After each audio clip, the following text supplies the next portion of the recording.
Good afternoon, ladies and gentlemen. Thank you very much for inviting me, and thank you all for being here. Before I start, let me first thank Bernadette. I don't see her. I presume she's over here. She's been extremely kind, and I'm not trying to flatter her very much, but she's been very forthcoming, and in fact, I had a pleasure also to get to know her better, also her character and also her professionalism. So thank you, Bernadette, once again. You're a very committed lady. That's what we need. And I don't want to sound like a macho or something, but we certainly need more women in our national movement.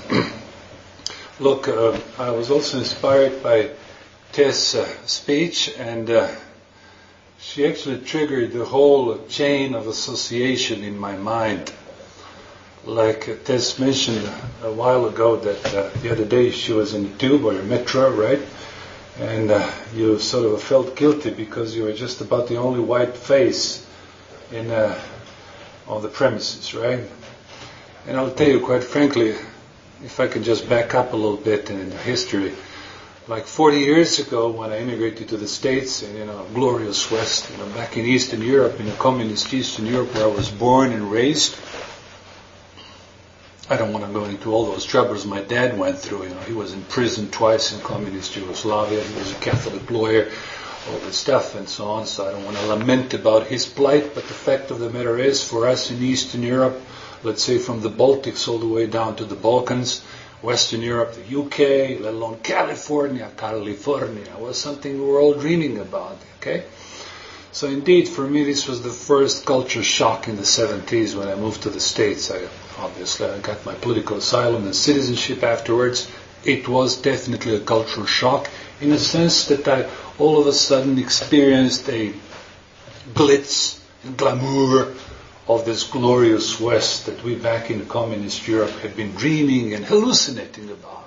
Freedom, love, rock music, Grateful Dead, Rolling Stones, and what have you. Wow, you know what happens now to me? I'll tell you quite frankly. Like yesterday, Tess, I got at Gatwick Airport, all right? That's one of the reasons I always feel a little bit wary and I don't feel like traveling too much to London Heathrow. And I'm sure you know why. Let alone LAX or down in Texas or down, for instance. Or for that matter, Frankfurt or Charles de Gaulle, I was there like 3 weeks ago. I'm not doing that for fun. I'm just seeing our patriots, our friends. Okay, this is not a joke. I went through the customs real fast. The lady looked at my passport. And guess who the police officer was, or rather the passport officer? It was a lady in a veil, okay? She didn't have a child. How long are you staying here, Mr. Sunic? Well, a couple of days and I'm taking off. And she looked at my passport and she stamped it and went away. So this whole anachronism, this whole racial, cultural anachronism just really blew me off my feet. And it happened, and it happens on a regular basis. I was in LA. You look at the airport at the LA, and sometimes you don't have to be an anthropologist. You don't have to be a racial scientist. You don't have to be a Richard Lynn, whom I know, by the way, rather well. He visited me once in Croatia. But you can just be a simple person with no specific background. But you realize you don't know who you're dealing with. And I sometimes can't tell in those quote-unquote multicultural, which is basically a lexical nonsense. You say multiracial, that's the right word. Multiculturalism has nothing to do with multiracialism. I'm actually the advocate of multiculturalism, but I'm an opponent of multiracialism. Now, our detractors and our opponents, they use this euphemism multiculturalism, which is false. This is a lie, a mendacious lie. So you sometimes have hard time even to figure out in London, who are you dealing with? Who are those people? And I'm not just talking about their physical looks. I can't tell their gender. I can't tell their race. I don't know if they're transvestite or hermaphrodites. Who are those people? Where do they belong? What's their identity? The other day I was telling to Jez, or Bernadette, right? I was telling her, look, we're just walking by those beautiful Victorian buildings. And what's crossing my mind, because I'm always trying to put myself in the shoes of my detractors, and I'm always trying to figure out what's crossing their mind, how do they perceive me, and how do I perceive them. And I wonder indeed, how do those Hindus or Sikhs, or you name them, all those people, when they walk all by all those beautiful buildings, which were once a long time ago described by Charles Dickens, whom I loved as a kid. I grew up with Charles Dickens. How do they feel? How do they sense those facades, those buildings. What crosses their mind when they walk downtown in London? Anyway, so this brings us really to a crucial point, and in fact I wasn't even going to talk about this in my speech. I was going to start off with something else. But indeed, thank you, Tess, for being so cognizant, so to speak, of the situation here. But look, folks, we're not going to lament here, because I don't like, just whining and bemoaning my fate, because I have to tell you, I've been to different places, different venues all over the world. Well, to a certain extent, yes, I'm proud of the fact that I'm fluent in German and French, and I was recently with the NPD folks, and I gave the same lecture in German. I was in Paris 2 weeks ago, and I also had a little lecture with some prominent folks from the National Front. And I guess it certainly won't help us very much if we just bemoan our fate. We've got to look for some solutions, and use those solutions and put them up as models for younger generations. Well, after all, I don't look at myself as a very old person either, so I guess I'm still young, and I keep fighting, of course, within the realm, within the framework of legality, so to speak, because there are certain things I can't do now, which I probably, conditionally speaking, I would, but I have to abide by the law, and I know what the laws are like in the UK. I know, for instance, in the United States of America, I don't need to belittle or diminish or demean this place, these premises where we are today. But the First Amendment in America does certainly give me a certain right to say certain things which I would certainly think twice before sputtering them or spewing them out here. You know which ones, which tribe and which specific group I wouldn't probably touch here very explicitly. So whether I like it or not, I gotta abide by the law. When the law changes, if it changes, in a case of emergency, in a state of emergency, then we'll talk differently. And so basically what I intend to do, I'm going to give you a comparative analysis of nationalism in Western Europe, the United States of America, and a little bit of Eastern Europe as well. And I'll try to make a summary as best as I can. Again, I don't want to do too much of a self-promotion because I always blush. I'm not a professional merchant, but please do feel free to at least look at my books. I did spend quite a bit of time translating some of those articles and also writing them in English. There are three different segments of my book, one dealing with political philosophy, the other one dealing with nationalism, and third one dealing with, literature or something. So please do have a look at it.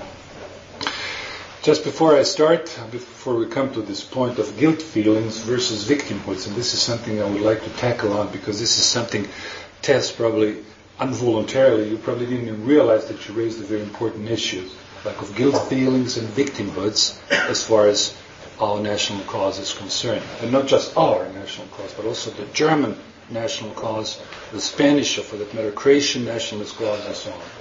I'll come to that in a second.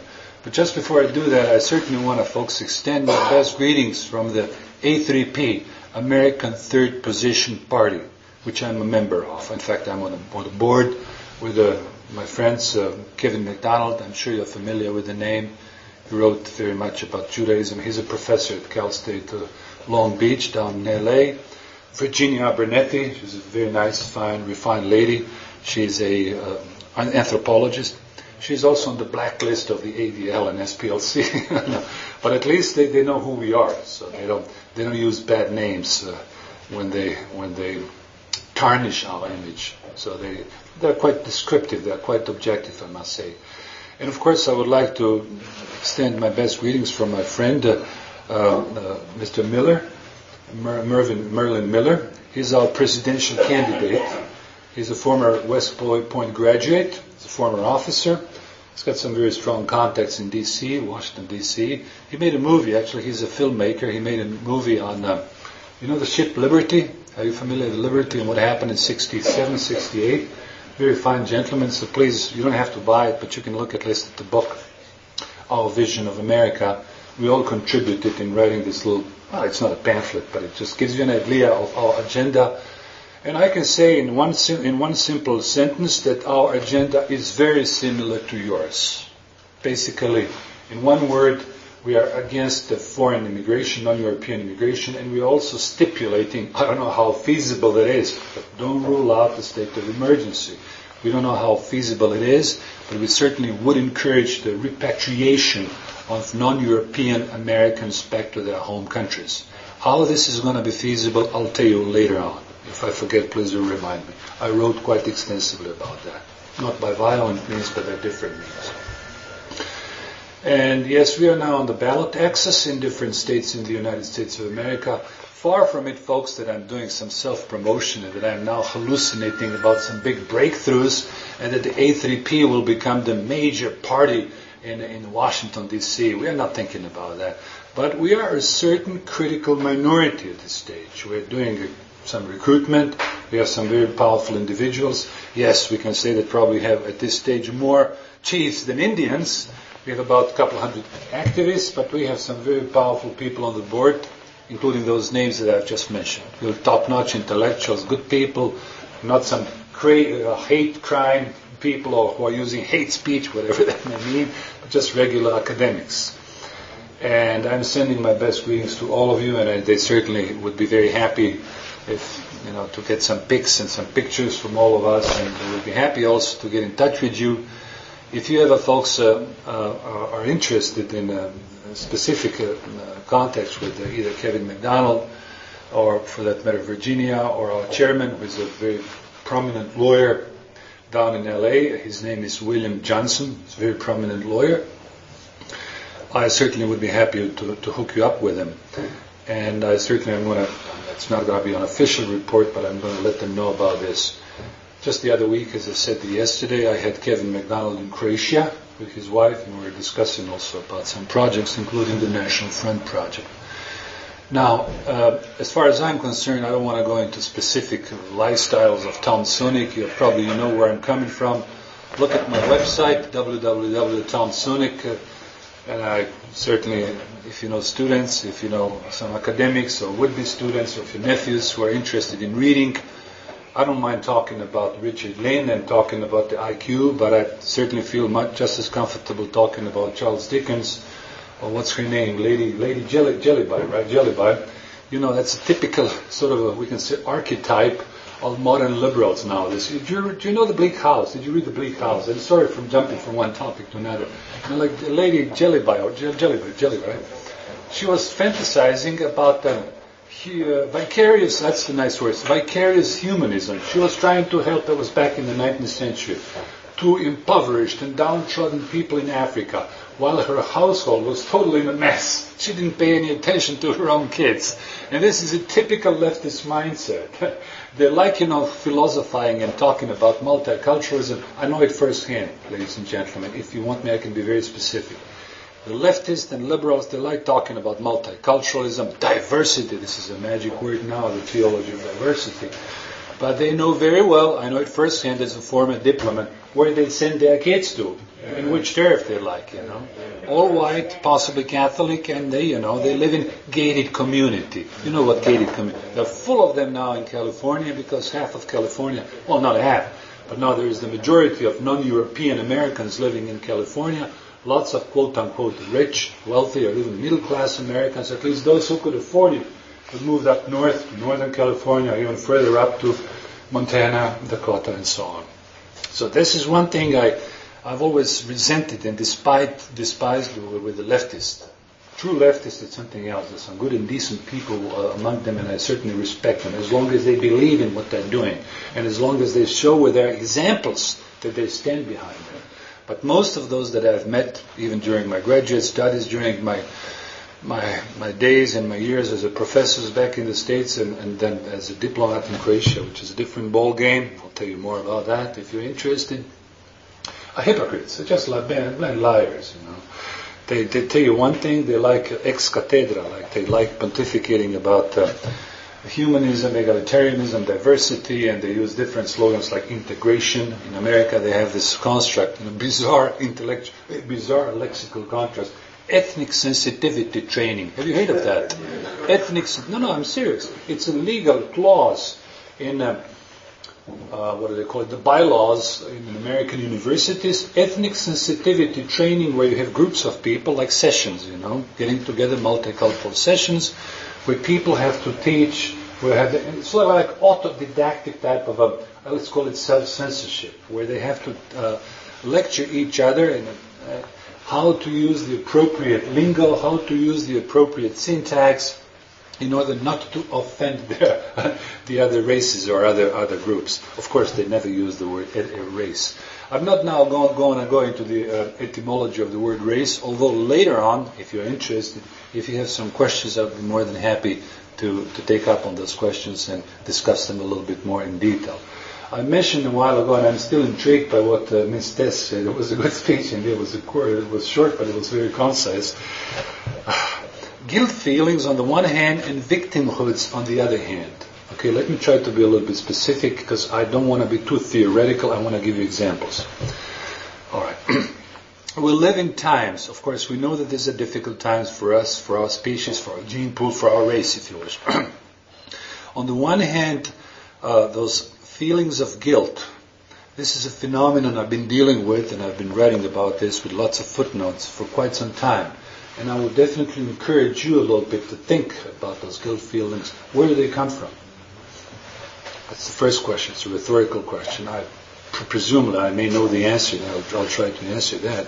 And then, of course, we have, on the other hand, you have to look at the feelings of victimhood or victimology among some tribes, among some peoples.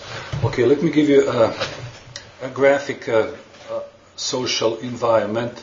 So probably it might be easier for me and for you to understand and for me to continue to follow up. By and large, those guilt feelings that we now all live with, that have been ingrained, that have been, so to speak, implanted into our, not just into our mind, but also into our language. We have to avoid using affirmative sentences in the English language. Instead, you use conditional sentences, could be, would be, should be. You have to use that because you have to have the window of opportunity, because otherwise you lose your tenure or you get fired. If you work at like this gentleman who got fired from the Nationalist Times, National Review recently in Derbyshire in the United States of America. He said certain things which were unacceptable, and he got fired. Or for that matter, that lady. What was her last name? Thomas. She was a White House correspondent for 45 years. She made some just inappropriate, some clumsy remarks about the Palestinians versus the Israelis. She said, "Well, Israelis should go home." That was sufficient enough to have her booted out. You see, and you know the whole story about that. And despite the fact that the First Amendment, how the land of the brave and free, come on. There are certain things you can really get nailed on.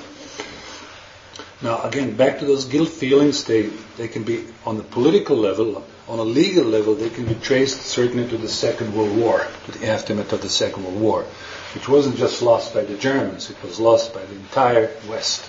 The Americans lost the war, the English, even Winston Churchill, I didn't read his memoirs, but he made some convoluted remarks afterwards that basically it slaughtered the wrong pig, or whatever he meant by that. So you notice that in the UK, you notice that in America, like for instance the imagery that was created nowadays in the United States of America, similar to the UK, is of the anti-Indian past.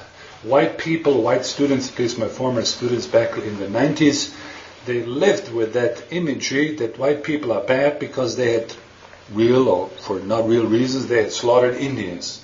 And they had to live with that type of a negative memory, negative identity, if I can put it that way, and they still do. Hence the reason you have the rise of affirmative action and negative discrimination. So I'm not joking at all. Despite my surplus of diplomas, I know where I'm coming from, and despite the fact that I probably could teach at any university, or for that matter be a good dean at some place in the United States of America, I simply don't fall into this category of a downtrodden person. And those who are downtrodden now are certainly non-whites, or either blacks, or for that matter Mexicans or Chicanos, what they call them, or Cholos, or people coming from different planets and different antipodes of the world. So those guilt feelings, once again, ladies and gentlemen, they can be directly traced to the end of the Second World War. End of the Second World War, it was the major watershed, as I said, not just for the Germans. Of course, Germans bore the brunt of it. you know what happened with their education. I wrote a book in Homo Americanus. There is a chapter devoted to the brainwashing of the Germans, which didn't actually start with the Nuremberg trials. It started in higher education. I'll keep that in mind. I'm providing some empirical evidence for it. What the English troops and the American troops, and later on, you know, the Frankfurt School was behind, some big Jewish figures as well. How, in fact, they thoroughly cleansed the higher education, first high schools and then universities in the United States, in Germany. Was totally defeated. Some of the best lawyers were certainly no Nazis or some man-eaters or cannibals, but they just lost their positions, their jobs. Subsequently, 10 years afterwards, this process began and gained momentum in the UK and France and elsewhere. And then that's the time when actually we're seeing the rise of what they call the left, the new left, and the Frankfurt School and all different offshoots, which still run the academia. So despite the fact that this Marxist Freudian, or rather Freudian Marxian mystique or Freudian Marxian mythology is dead and gone. Okay, nobody reads Marx now, I can tell you that. Nobody reads Freud. I probably read. Because I like reading what my enemies also say. But nonetheless, in a somewhat different modality, those people are still there. Just check the pedigree and check the background of professors at the University of London or at Berkeley, or for that matter, Brown University in the United States of America. You will know exactly what I'm talking about. So those guilt feelings will be there as long as those people formulate our discourse, as long as they dictate my choice of words, and as long as they, that's a nice word I love, colonize our mindset. And this colonization of mindset comes in our postmodernity directly from where, guess where? It doesn't take much time, from Hollywood, of course, because we're all a little bit tempted by those pictures, not just by nude women, but also, the crazy pictures, and I see that with my son. And my son tells me every once, although he knows he's not a stupid guy, he knows that, but tells me, why the heck, Dad, do you have to go to places like that? Those people, this is wasted time, this is a loss of time. But I just do it, I guess I don't want to now brag, I just do it because it's part of my damn destiny, because I have no other choice. So even if all those bridges are dead and gone in front of me, I hope you will have a chance to get to know me closer. I'll keep fighting, because even if I have to die, I'll die at least with some modicum of dignity. I haven't sold out.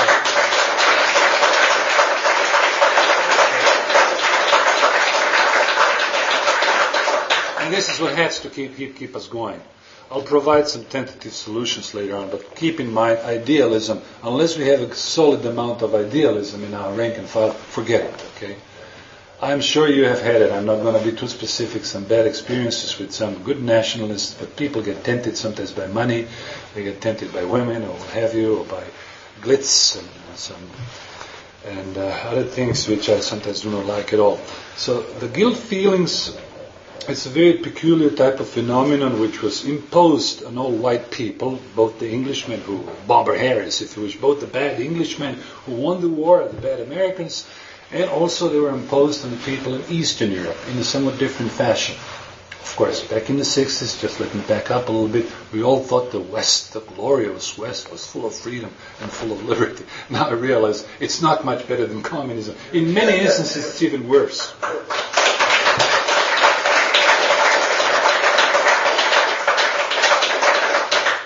As a counterposition to this guilt feelings, to this sort of a self-castrated mindset we all live in, fear, timidity, that some hecklers might come in, or some antifas, or some whatever, that some folks may sneak in and report afterwards about some hidden fascist meeting, what have you, the names they use against us, all right? You have a very interesting phenomenon which also developed after the Second World War, which developed particularly after Auschwitz. I'll explain that. And the more we move, the more in the time course as we move from the Second World War, okay, now it's been like 65 years since 1945, the more we hear about the Holocaust, the more we hear about the Jewish victimology. I'm just taking this as an example, okay? Like Reductio ad Hitlerum. This is a very scholarly stuff that was written about by a Jewish guy, by that matter. So we have a very interesting phenomenon of victimhood, which of course, victimhood, which one is the first nowadays, and which to some extent also represents the identity of the modern system. This victimhood, particularly the symbol, not just the name, not just the location, but the symbolics of the Auschwitz is certainly a major ingredient in the identity-building process of the modern politically correct elites nowadays, not just in the UK, but everywhere, more or less everywhere in the world, but particularly in the West, let alone Germany. Germany must be a model child, a model child for this type of identity, adopted vicariously from a group that suffered during the Second War, as if the Germans hadn't suffered. But we'll talk about this at some other point. So keep in mind this victimhood or victimology has become part and parcel of many negative identities, not just among Jews. I'm not going to talk about that for obvious reasons. The problem is once you start talking about victimology, let's say you come from Cambodia or you come from, let's say, Armenia. There are lots of Armenians in London. There are people, there are Kurds, of course, in here. There are people from different Burundis and from, somebody mentioned today, Burkina Faso.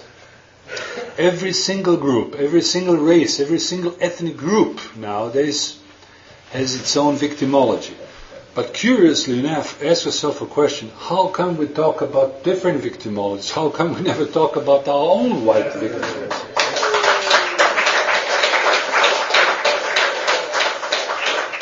I have my specific reasons to talk about those things. And again, I don't want to now start whining and crying, but it's a very damn serious thing that happened to my family, and not just to me, to lots of people, millions of people in Eastern Europe and in the Soviet Union, first after the First World War, during the Bolshevik takeover, and especially in 1945. Again, for obvious and academic reasons, I don't want to go into this anti-Serb type of a discourse. I will say that at the end, why I'm rejecting that type of a nationalism, intra-European nationalism. I'm strongly opposed to it because it is degenerating, it paralyzes us, and it's actually harmful to our cause. Okay, so this is what I'm certainly very adamant about. But the fact of the matter is that in 1945, in the Croatian troops and the Croatian civilians, who for a variety of geopolitical reasons were the best allies of the National Socialist Germany until 1945, they retreated across Slovenia and they surrendered to the British. You can imagine in Carinthia, Carinthia, Klagenfurt, if you're a little bit familiar, it's further up from Trieste. Trieste is down south on the Adriatic coast. Venice is right here. Take about 100 miles. Airborne, like right there in front of the Alps, southern Austria. Several 100,000 Croats surrendered. Now, what happened next day? It was the 14th of May, 45. So they were shipped back, to Tito's partisans. What happened to them? Needless to tell you about that. If you want to look at some of the books, I'd be happy to refer you. You can look at Nikola Tolstoy. Nikola Tolstoy, you may be familiar. He wrote about this, The Ministry and the Massacre. What was the role of the communists in the massive killing, literally massive killing fields, and it was a massive slaughter of absolutely unimaginable proportions.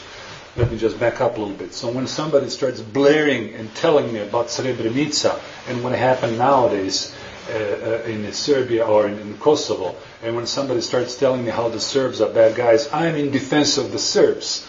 Because what happened nowadays is nothing in comparison to what the good allies, communist allies, did to our middle class, to our people in 1945.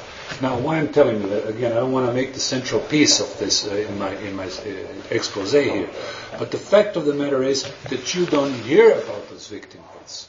You don't hear about the victimologies. You never hear about what happened to the Germans in Czechia in 45. You don't hear about what happened to Belarusians. You don't hear about what happened to Cossacks.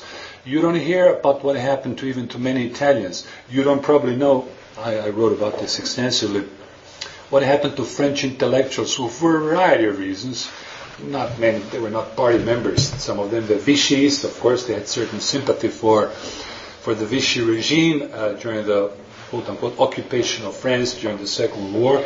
But many of them were really top-notch poets, intellectuals, and they disappeared from the radar screen.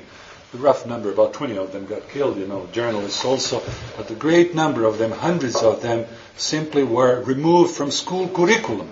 to the extent that after the Second World War, on the purely intellectual level, you didn't have a chance. When I studied the French language in the high school and later on also, and we didn't have a chance to study, let's say, well, I can say Chesterton or Hilaire Belloc. No, they didn't give us that stuff, They gave us the other stuff. They gave us more Marxist stuff to read, okay?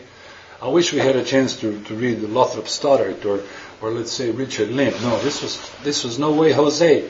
In the communist universe, or for that matter now in the liberal universe, you don't have access to that type of a literature. You don't have, to the extent that the assumption has been created that all nationalists, all racialists are just weird people, half intelligent with a low IQ, and who are just killing each other, who are drinking beer, and who are tattooing their butts, and that's the image. To some extent, we're also responsible for it ourselves.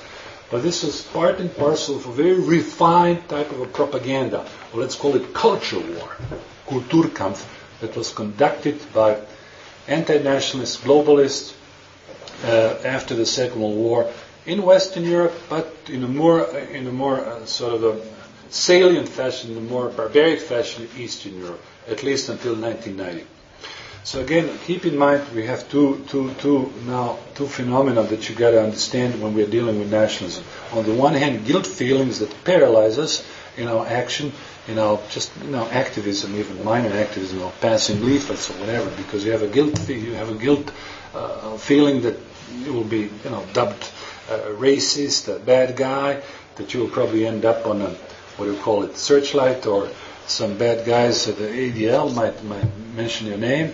And on the other hand, our victimhood, which I don't want to commemorate because this would sound almost like a necrophilia, you see. I mean, when somebody commemorates his dead, whatever that number may be, 6 million or 60 million, whatever, when you do it repetitiously, then you start wondering on a purely psychological level, what's going on? What type of people? Why do they need to commemorate their dead in order to resuscitate their living? It just, on a purely logical level, it doesn't make very, very much sense. But again, I wish somebody could write a piece. There's a couple of books about the slavery, the people from Algeria, the Arabs, they came all the way to Ireland, and they captured many, many white people, and they brought them into slavery. I could tell you firsthand what the Turks did from the 15th century to the 18th century in the Balkans, and how many white people they took into slavery, the best women and the best men, and so on and so forth. Even the Janissaries, you may have heard of Janissaries, right? And you may have heard of those, what do they call it, those Wordle dervishes and so on. These were mostly white people. They came all the way to Vienna. So do not assume that if you preach now the Bible or the gospel of human rights that you will disarm your enemy. Quite to the contrary. Of course, those people nowadays, they don't have such powerful weapons. They don't use Uzus or what have you, or those submachine guns, or they don't know how to use radars because they're not at this technological level. But tomorrow, history, ladies and gentlemen, is always open, okay? Tomorrow, we have Manuel here. He's from Spain. There's 2 million Muslims now in Spain. I don't know how many people of foreign ancestry or foreign gene pool you have in the UK. But the fact of the matter is, regardless of how much I can diminish myself and demean myself, regardless of how much I can be nice to those people, this is no guarantee whatsoever that those people will be nice to me. You see the point?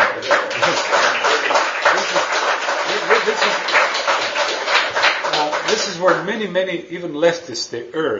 I know some. Look, I grew up with them, so I guess I know what I'm talking about because, look, I grew up in California with leftists and folks, so I guess I know how they think. And I would ask them, I would sometimes tease them, well, why don't you go to Compton? Compton is down south and it's southern LA, It's all black, okay? Well, go there, just visit them, okay? And try to, take a plaster, take a poster and say, I'll help you out. He won't last for a long time. Because even white cops, they don't go there. Only black cops visit that area. See? That's the law of nature. And that's it. I mean, you cannot change it. You can send 2,000 Antifas now. You probably know, of course, London much better than I do. You can send them to the areas, to the quote-unquote, not to those black areas. But it's very questionable how they will be received. See? It's very questionable.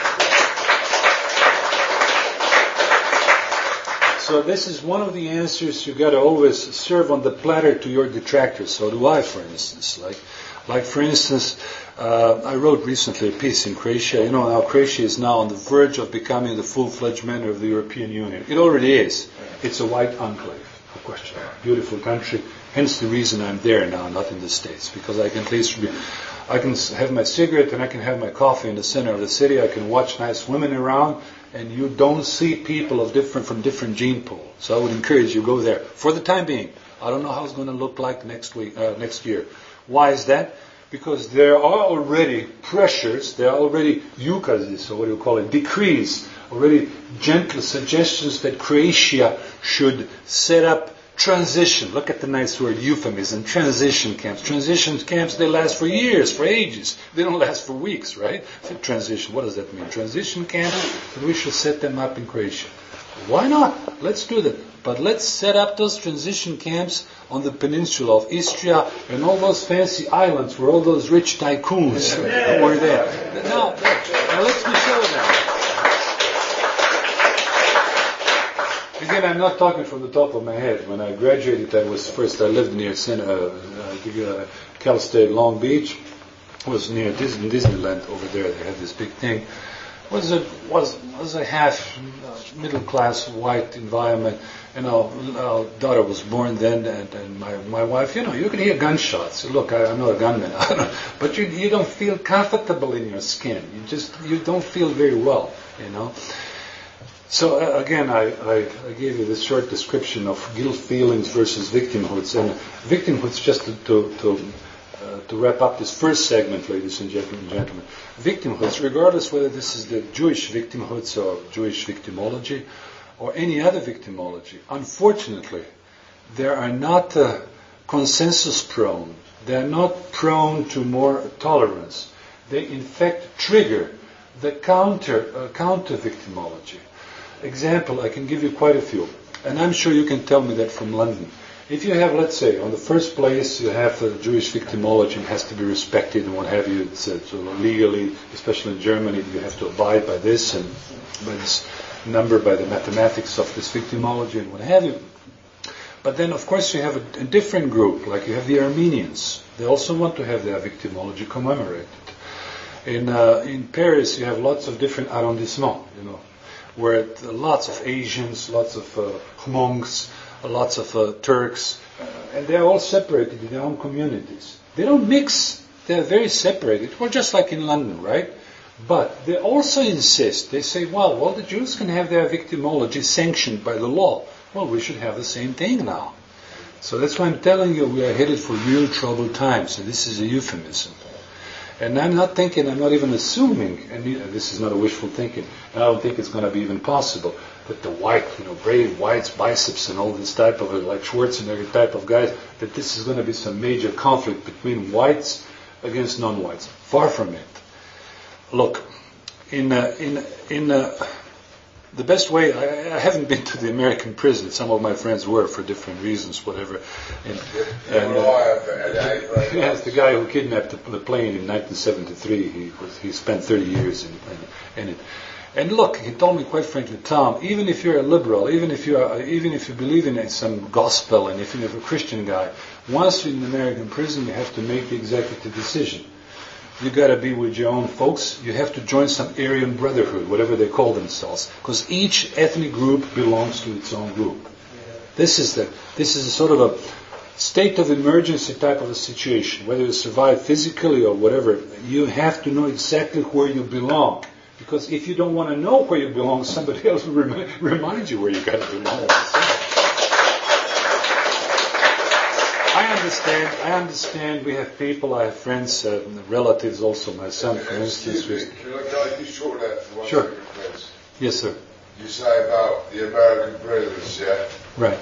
I lived over there for 7 years, all right? Where my children are and that, yeah? Yes, so you agree with what I'm saying. Prison over there. Right. And yes, you are right. You've got to join a gang. Right.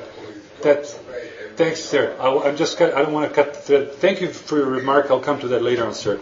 Certainly, ladies and gentlemen, I don't want to put you to sleep or bother you too much. I'll wrap it up if you allow me, like in about 15 or 20 minutes, because I don't want to talk too much. I hope you're not going to get sick of hearing me. But please do get afterwards. You might probably have some questions. what I'm basically trying to say, I just lost the train of my thought, that regardless of how much of a true ecumenical spirit you may show to those people who, for a variety of reasons, may have been victims of the English or the British colonization or the French colonization in Chad or in Algeria or in Tunisia, in some other place, it is very questionable how those people will accept you, because their mind functions differently. Their sense of victimhood is quite different than ours. I guess we are probably a unique species, really, on the face of the earth nowadays, that has come to the point where you have to constantly live in a self-denial. Let me give you some examples that you are familiar on the daily basis, because I keep thinking about you, this just as you, because this is no longer the matter of being English, and I'll come to that, and Irish or Croat or Serb. This is Western culture, and this is the white gene pool, if I can be a little bit more explicit. The fact is that, again, I lost the train of my thought. You cannot just shrug it off. It's part of yourself. And however much you may be preaching and trying to cozy up and to cater to the different gene pool, it's certainly not going to be. It's not going to be very helpful. Here's a good point. Just look at the profile. Another example, because I want to illustrate it. Look at the profile of missionaries from the UK. Or look at the profile of Catholic missionaries from Croatia. Croatia is a very Catholic, very conservative country, right? Look at the profile, racial profile, of course, intellectual profile, of by and large of Christian missionaries in the third world countries. All of them, without exception, are what? They're whites, right? Now ask yourself a rhetorical question. How many people, let's say, from Saudi Arabia, and how many people, let's say, from Arab Peninsula, or India for that matter, how quick were they? How fast were they? How forthcoming were they during the Haiti disaster, It was all the whites who came there, you see. Probably to buy themselves off, probably to cover up their complex of inferiority. This also explains that. But the fact of the matter is, those people are very much inbound. They have a very strong sense of their in-group. Okay, so I'm using the term from my friend Kevin MacDonald, in-group and out-group. They are very, very closely knit communities. Okay, of course, I may have some respect for the Palestinians, but I'll tell you quite frankly, and I don't want to sound Machiavellian, I don't care. It's the problem of the Qataris, it's the problem of Iraqis. Those people are ultra-rich, they're mega-rich. They could buy them, they could ship them weapons. Why should I care now vicariously show some sympathy for the Palestinians just because obliquely I may be in a disagreement with Israel? I don't this type of a reasoning I don't like. They have their tribe, there are lots of them, there are lots of people in Jordan as well, there are lots of Palestinians living there. I know some folks there as well. So let them help each other. But I'm interested in the well-being of my white man. That's what I mean. I want to find out how many people are employable here, people there who are there 17, 18, or probably my son tomorrow, whatever. I'd like to know exactly that he can get a job here, that he can function normally. That's my prime interest. Not how some missionary from Croatia is going to pontificate about the Bible and Jesus Christ, and let's say Nigeria or Sri Lanka or wherever, you see. Our prime interest is our own people. And there is nothing bad about this. There is nothing racist about it. This is a normal biological impulse. Again, I said a while ago, I don't want to make it too academic. But if you're interested, please, you don't have to buy my book, but you can look at the bibliography. That's what I always do. I look at the bibliography and the citations, and you can tell exactly what is the idea of the author. Is it a serious book or is it some nonsense book? This is not a pamphlet. So just look at some famous sociobiologists and look at some famous philosophers, or mostly sociobiologists. I mentioned Richard Lim, but I rushed in there. There are quite a few of them who wrote quite extensively about this issue of why we gravitate almost by instincts, by biological instincts. I gravitate towards my own people, towards my own tribe, if I can put it in a somewhat pejorative fashion. Okay, so much about this introduction, ladies and gentlemen. I'm going to continue, of course. Let me just put things together a little bit and talk a little bit about nationalism. Also, again, I'm sorry, Tessa, I like you. I enjoyed the speech very much. You mentioned something about nationalism and the etymology of the word nationalism and the word racialism. Did you use the word racial? You didn't use the word racialism, yes. Now, there is one thing we've got to be extremely careful, and because we all have problems with the right choice of words, you know. I hope you guys realize, ladies and gentlemen, I hope you realize that the word nationalism has a slightly different meaning in the United States of America than it has in continental Europe. Okay. And I'm very careful with those words, and I wouldn't like to start now the course in grammar and the course in the etymology of words, although this is my specialty, I'll tell you, and I'm quite proud of it. And my friends, my colleagues, my comrades in the United States of America, they use in a generic fashion, this word nationalism, meaning white nationalism. But you can't use that word in continental Europe, because there is no such thing as European nationalism. This is a nonsense, lexical nonsense, and I know what I'm talking about. Okay, I will not regret my words. It's lexical nonsense. Why is that? Because unfortunately, or for that matter, if you wish, fortunately, we have way too many ethnic groups, too many nationalists in continental Europe. Well, look, let's be honest, folks. Yes, now I remember what Tess said a while ago. You just go further up a little bit and you have the Irish nationalists, okay? My question is, you're quite right. They get some media time, they get, they get some respect. But are they racialists first or are they nationalists? Because in America, racialism and nationalism is almost just like a synonym, if you see what I mean. Not so much in continental Europe, or for that matter, not so much between the IRA and the British, okay? You have a nice flag here, which is correct. Let me make another digression. I wonder how long is this flag going to still be valid? And what does that mean even nowadays when you say, I am proud of being British, I'm proud of being English? Given the fact that more than 10% of people who live in this country are of non-white origin. They can be naturalized, they can have a passport. The Germans have a very nice, almost pejorative word, but still politically correct. They call the Turks and the people who recently acquired their German citizenship, and for that matter, people of non-European origin, there's about 10 million of them, right? In a country of 80 million people. And they call them Passportdeutsche, passport Germans. In other words, they just acquire their passport, they acquire their legal, their citizenship, their legal rights, what have you. But in terms of their destiny, in terms of their racial consciousness, they belong to a different turf, exactly. So this is something, Tess, and I'm sorry to harp on this issue of the flag and the statehood, because those issues are very, very, very much different. And I certainly would be more than happy to see some Irish nationalists here and talk to them, provided they also understand by this nationalism not just their religion, not just their Catholic affiliation, but also their racial affiliation, right? And I always put on the first place my gene pool, if you wish. I probably may be a little bit uncomfortable with the word race, because this word race has been subject to semantic distortions by our liberal masters of discourse, what's been going on the BBC over the last 40 years. But by and large, this is something we have to admit, and this is something we have to fight against. And I'll be very straightforward. Nationalism, in its present, or rather in its 100 years modality, has had a devastating impact on all European peoples. We have to admit it whether I like it or not.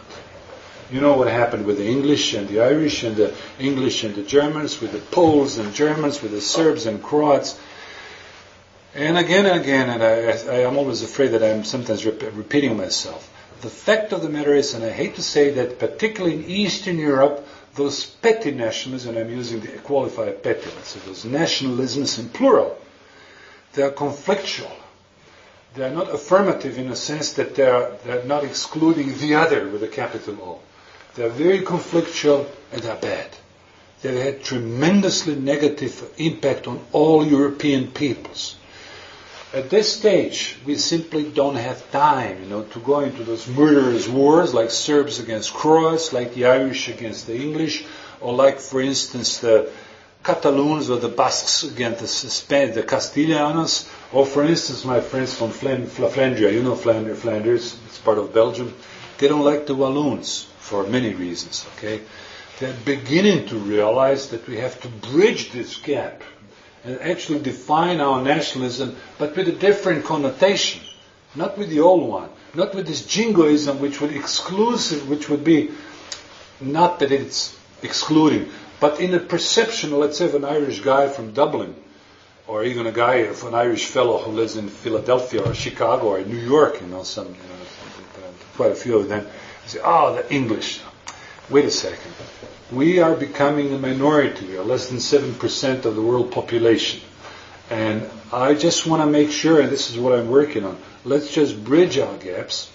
Let's do a cultural, let's do a cultural war, let's do a cultural struggle, and of course we'll retain our identity. We've got to be proud of our heritage, regardless if it's James Joyce or Samuel Beckett or you name it, or if it's Tate Gallery in England. Well, certainly we'll harp on that because this is your heritage. There are very few people who have that in the world, okay?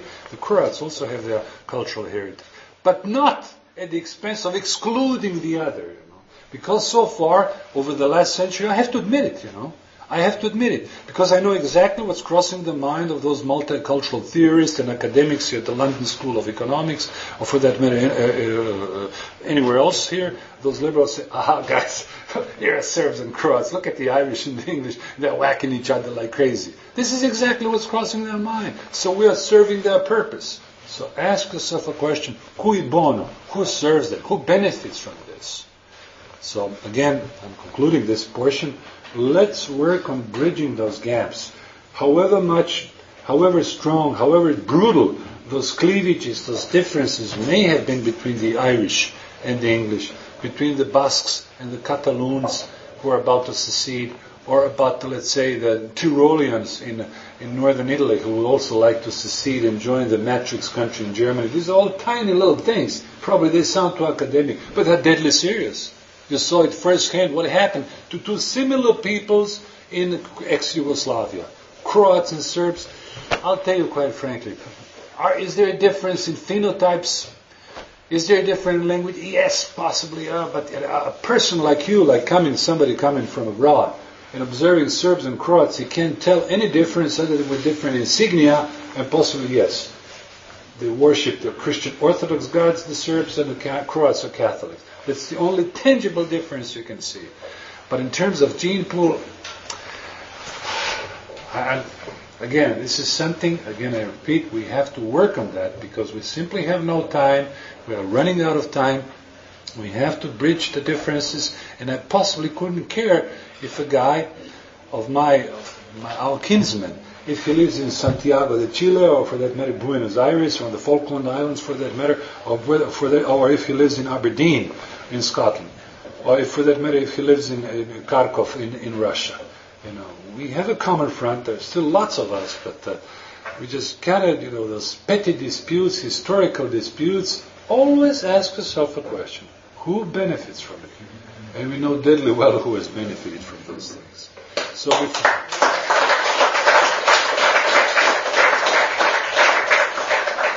So, ladies and gentlemen, just before I come to the conclusion, and I guess I'm coming now to my conclusion, I certainly would encourage you to think about those issues. And I guess it would be a little bit preposterous on my part to now start giving you some formulas and some legal decrees and some solutions.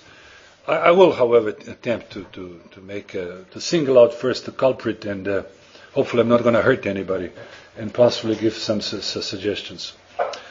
What must white Europeans and white Americans do, or for that matter, white people from New Zealand, from Auckland, or from Canberra, from Sydney? In order to revive our identity, we white Europeans need to first reject capitalism. I consider capitalism as the major problem. I don't consider the problem that lady who was sitting at the customs and checking my passports, who came, who knows, probably from Saudi Arabia, from Yemen, or from who knows where from. But I got to ask myself a question: who brought her here in the first place? All right? Okay, I mentioned briefly the Frankfurt School. The ideas, how important ideas are.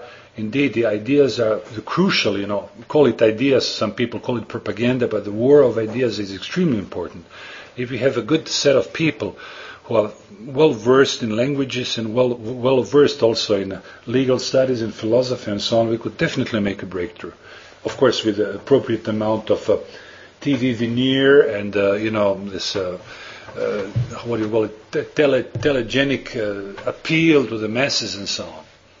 Certainly not with tattoos. Don't get me wrong, and making some crazy slogans about Heil Hitler and so on. It certainly won't get you very far. So yes, we need to tackle capitalism. And I hate to say, and please don't get me wrong, because of course I have the impression that we are running out of time, but yes, I will try to slow down a little bit. What I mean by capitalism is not just the current crisis, the financial crisis that we are observing now at the Barclays Bank, with the guy Diamond, very nice name Diamond, so you know where he's coming from, right? And of course with Goldman Sachs or this other guy, in what they call it, Helicopter Ben Bernanke, Helicopter Ben, and you know his origin as well, So anyway, but we first need to look at capitalism as a larger process, and I wrote a large piece, very academic piece, which was published in a very PC journal about 20 years ago, Historical Dynamics of Liberalism from Total Market to Total State. Now, ladies and gentlemen, let me make a disclaimer here, very important. Being an anti-capitalist in no way precludes my anti-communism. I'm a rabid anti-communist, I'll tell you, because I lived through it. My family lived through it, and I consider communism a pathology. It's a social pathology, period. And I could go on and I'll give you a lecture on that. But being an anti-communist as I am, and I'm proud of it, it doesn't mean that I have to espouse capitalism, see? So let's go beyond this issue. Well, Tom, you're anti-communist. Well, you gotta love capital. Wait a second, okay? Here we go. And I can quote you now some names. Communism fell apart in Yugoslavia, in Eastern Europe, in the Soviet Union. You know why? In 1988, in 1989? Take a wild guess. It fell apart in the East because most of its principles were fully implemented in the West. Like affirmative action, egalitarianism, social security for people who come from different shores. All this rhetoric, all this lingo about ethnic sensitivity training, I listened to that when I was a kid, 16 years of age, back in communist Yugoslavia. We had affirmative action as well. We call it differently. We call it quota system, okay? It's like different groups, like Kosovars, Serbs, Bosnians, they had a quota system. So you had to be a party member, but other than that, you also had to fit into this ethnic category in order to form either a government on the regional level or on the federal level, okay? And you know how it resulted, okay? So what I'm basically saying is that capitalism is wrong for few reasons, the modern capitalism as we observe it. First, the very logic of capitalism and its dynamics triggers this outsourcing of our wealth, of national wealth. And you can see it, you can observe it on a daily basis. Downsizing of companies, and you can see it on a daily basis. And of course, even worse, it leads to wage compression. It is in the interest of rich capitalists who couldn't care less about that. They may be white, they may be of good white race, but he wants to make a profit. This is something we need to fight against. Profit, greed. Well, the whole literature, I mentioned Charles Dickens. You don't have to read Richard Lynn or, for that matter, Marx. You can read Charles Dickens. You can find out everything, about capitalism and this greed and this profit that has contaminated the mind of especially young people, not just here but everywhere in Croatia. So, wage compression is the direct result of this flooding of millions of foreign immigrants into this country, who in most instances, at least for the time being, other than being on a social dole, are willing to accept low-paid jobs, which of course consequently provokes those, I'm just taking a wild guess, I don't know their names, many many English, many UK, many British speculators to outsource their companies and to make extra profit in the countries where the trade unions, or for that matter, where environment protection is much less legally guaranteed. They will do it, for instance, tomorrow. They will ship their utilities and their infrastructure to Romania or to Bulgaria because the labor is much cheaper. The labor market is much cheaper for the time being in those countries. But once the prices go up a little bit, I'm just giving you a very simple, very layman type of a definition of it, because I met some of those people in the first place. Then when the prices go up and the trade unions are becoming a little bit stronger in Romania, or for that matter in Croatia, they're quite strong, they'll ship their companies to where? To Turkey, to Thailand, and to other countries in the Pacific Rim. So basically, it is very easy for me. It would be the easiest thing. This is like a sort of a gut reaction. Let's just, the bad guys, the Muslims or the Jews, let's just lambast them but this is just part of the problem. Let's just go a little bit deeper, I'll tell you, sometimes I'm also in disagreement with some of my friends from the South, Southerners, whom I love very much. I'm frequently guest in Alabama and so on. Now, those people are white. They're good people. But then I wonder, how come those white people, they're white people, all white, why do they hire those illegal Chicanos? Why? Of course, the end, because of the profit. Why don't they go out and help their kinsmen, their white kinsmen first? Now, this is something we have to be very, very careful about. I'll tell you quite frankly, I've always hated demagogues, regardless whether they're left and right. Those are words that have no meaning for me. But if you're truly a racially conscious person, if you love your man, if you love your woman, or your people of your gene pool, then you first have to start with the charity at your own home, and not just look at this profit. And I'm sorry to say that. Let's face it. Some of the richest people in this country. Let's leave aside the diamonds and the Goldschitz and the Lipschitz and whatever their names are. That's a different ballgame. Okay, we'll talk about some other time. But many white people, and I've met some of them in Croatia, who sport the big crucifixes in their home, who go to church and so on. But Jesus, I ask myself a question: how do they manage to build such a big house in 2 years? And of course, when push comes to shove, I'm quite certain something tells me those folks are not racially conscious in an idealistic fashion. They just do it because it's fun, because they want to plaster that in front of their house with their flag and so on, which is fine. I respect it. Please, so don't take it personally. But at the same time, they have to show with their example. They have to hire our people, there are lots of young people, intelligent white people who go out boozing and smoking dope instead of doing some job. And those rich or those wealthy white people should provide them with role models and tell them, look, now you have your trade, do that, and please abide by this. And I can tell you, our reputation, or the reputation of the National Front, will skyrocket in a second. So basically we have to reach out to blue-collar workers, the simple people, not just to big intellectuals.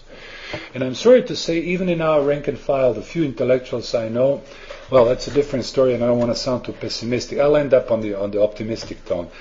But even some of our folks, be it in the States or in Germany and French, all those nationalist circles that I know, some of them are really top-notch academics, intellectuals. But there is always this little vanity. So I consider the problem not the others, you know whom I mean by the others, but our vanity. Just try to be a little bit modest. Try to curtail your appetites a little bit, A man doesn't have two bellies and I don't need two beds. I mean, you can have a little bit less, and you will automatically be a role model for future generations of our leaders, of our activists. Now, on a positive tone and also apocalyptic tone, ladies and gentlemen, of course the question that comes to our mind, what do we do with 30 million non-European immigrants? And I'll end up with that. 5 minutes, please. Do I have that? What do we do with those non-European immigrants? France has about 10 million immigrants. I don't know how many you have here, probably 15 or 20. I can't keep a track of it. I can't keep account of it. But there are lots of them. I told you about this at the beginning of my expose. I gave you this graphic idea of how I felt at the international airport in Frankfurt or at the Heathrow airport. So I guess this is like a leading leitmotif, a leading idea in our discussion. And of course, there's a technical question that comes to mind. What do we do with those people? Are we going to kick them out? Come on, wait a second. This is something we got to be careful about, because this is illegal. I may like the laws in the UK, I may like the laws in America, I may dislike them, but the fact of the matter is, I have to respect them, and I have to abide by those laws. And I do. Now, what do we do with those 30 million, that's the rough number of foreign immigrants in the United States of America? I'm sorry, in European Union, including the UK. In America, as of now, there's 300 million people. 1/3, 100 million people are of non-European origin. Okay, according to the FBI reports, there's about 16, well actually, it's official authority reports, 16 million clandestine immigrants live in the United States of America. Please do double that by 2, so it should be about 30 million clandestine immigrants. Obama is apparently now going to grant amnesty, pass amnesty laws, and whatever it's going to happen, we'll see, and I'll keep you updated. But the fact of the matter is that those people, for the time being, they're here. Now, ladies and gentlemen, I'll end up with that. History is always open. You don't know what might happen. And you will know exactly what I'm saying in my next sentence. And this is going to be my conclusion. You know what happened in 1945? Okay, let me give you an idea. In 1941, over 15 million Germans lived in what is today Eastern Europe and the Balkans. Now, in 1945, end of 1945, you know how many were left there? No. None. A couple 100,000. Let's call it, now in a politically correct historiography, this is called a voluntary departure. But it wasn't really a voluntary departure, because lots of people were smashed and killed and whacked in the process. What the Soviets did to German women, it's a long story, you don't hear about that, but I know it firsthand because I'm in touch with the Volksdeutschen from all over the world, from Argentina to Sydney. So, anyway, please don't extrapolate this, what I've just said, out of the context. I'm just saying that in the years to come, not even decades, but in the years to come, we have to make the executive decision in our mind. Who's going to be the ethnic cleanser? Them or us? Thank you very much.